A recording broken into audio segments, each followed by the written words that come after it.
Livy's history of early Rome is one of the most important documents of Roman Republican thought. It's a history, but it's also a work of political philosophy. It's a history that's deeply informed by political philosophy.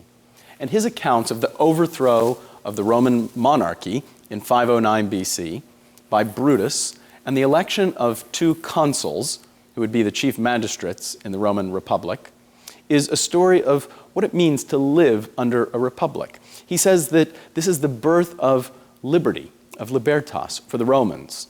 Even though the state had the same powers, the people were now free because they governed themselves. And the Romans believed that you could only be free in the absence of domination, in the absence of a king.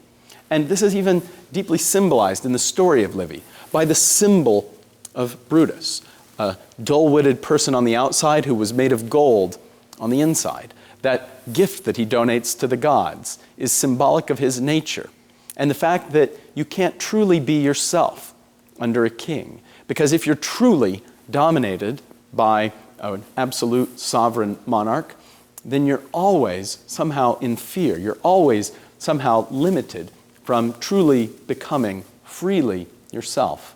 And so Brutus symbolizes this limitation of freedom under a monarch, even perhaps a good monarch. So the establishment of the Republic was the birth of libertas. Livy's history also tells a number of stories that were deeply part of the Roman national mythology and that expressed the ideals of republicanism, not just libertas, but also virtus and res publica, the ideals of virtue and the republic itself. The stories that Livy tells are highly symbolic. He says that in the very earliest days after the establishment of the Republic, other kings resented the idea that people could live without a monarch.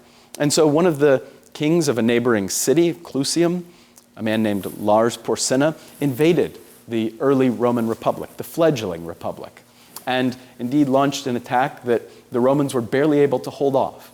And he tells the story of a Roman soldier, a man named Horatius Cocles, who was willing to defend his city, who was willing to stand the line.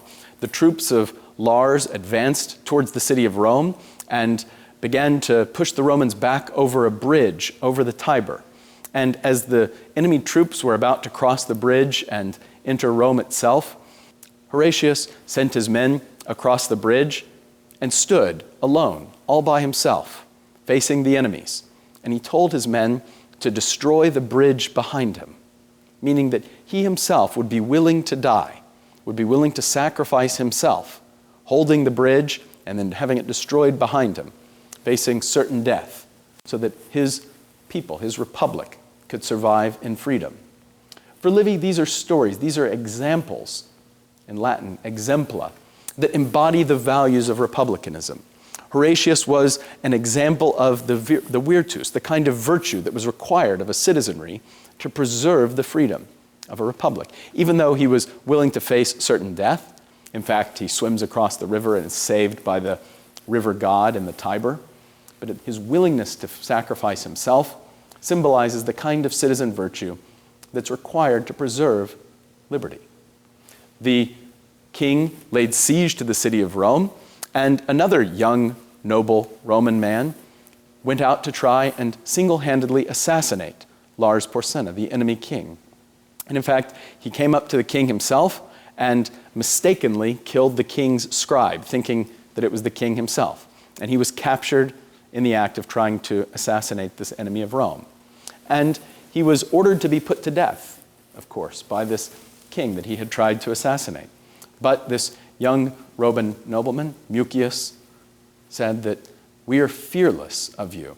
And because we are free, we have sworn to give our lives trying to kill you. And he says 300 young Romans, such as myself, have sworn to kill you or to die trying. And we have no fear. And in fact, there was a fire there, and he stuck his right hand in the fire and said, we fear not pain or death, and gave this speech while his hand melted off to show his fearlessness and his willingness to sacrifice. And it made the intended impression on the king, who withdrew his troops. And it brought great honor on Mucius. He was given the nickname scaevola, which means lefty.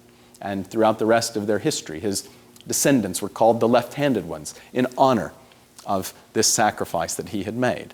And these stories for Livy embody the kinds of values of republicanism, the kinds of sacrifice that individual citizens would have to make to preserve the republic. But individuals would only be willing to make these kinds of sacrifices if they truly had a part in this community. And that's the third fundamental value of republicanism, is the res publica itself, a community of interest, a commonwealth. And this, from the very earliest days of Rome, was exceptionally difficult to maintain. Livy tells stories that descend from the very earliest days of the Republic. He tells of one war that the Romans waged against another neighboring people, in which the plebs, the common people, began to feel that they lacked a sufficient stake, that they were being abused. There was a story of an old man who showed up in the forum of the Roman Empire, emaciated, worn from time, looking like he had suffered for years. And people said, "Who are you?" And when he told them their name, they began to realize that they recognized this man, that he was in fact a man who had served with distinction as a Roman soldier. He was what we would call a veteran. But in his service to Rome, he had managed to lose his farm, and he'd become enslaved by debt, and he had fallen into the power of a wealthy landowner, a wealthy aristocrat in Rome. And this story, this is a kind of fable for problems that will reverberate throughout Roman history, the tensions between the rich and the poor. And the Romans, from very early on, much like the Greeks, will come to abolish debt bondage, just as Solon, in the crisis at Athens, had made it illegal for Athenians to secure credit using their own persons as collateral for loans. So the early Romans will prohibit the enslavement of citizens, protecting citizens' rights. But the way that Livy tells these stories places the greater emphasis on maintaining concord, maintaining harmony between the different classes in Roman society.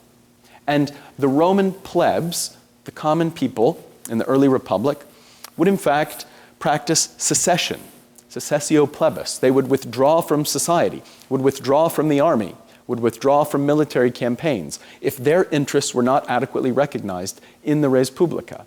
And from the very earliest days, Livy portrays the story of the Republic as a continuing struggle to maintain the kind of social harmony that would give all citizens a legitimate stake in the Commonwealth, in the Republic itself.